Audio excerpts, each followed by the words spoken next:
Manzon Allah sallallahu alaihi wasallam ya faɗi wasu falololi daga cikin falalolin ranar Juma'a. Ya kai ɗan uwa, tsaya ka saurara, ka haddace su kuma ka kiyaye, kuma kai koyi da faɗin manzon Allah sallallahu alaihi wasallam. Allah ya haskaka fuskar mutumin da ya ji hadisin annabi, ya haddace shi, ya kiyaye shi, sannan ya isar da shi zuwa ga wasu kamar yadda ya ji.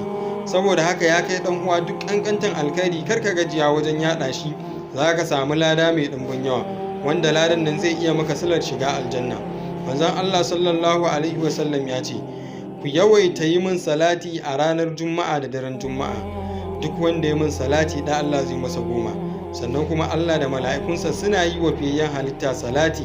Sannan a wannan rana duk wanda ya karanta suratul kafi, haske zai kasance da shi har zuwa wata Juma'a. Sannan kuma duk wanda ya haddace ayoyi 10 farko na suratul kafi, Allah zai kare shi daga sharrin dujal.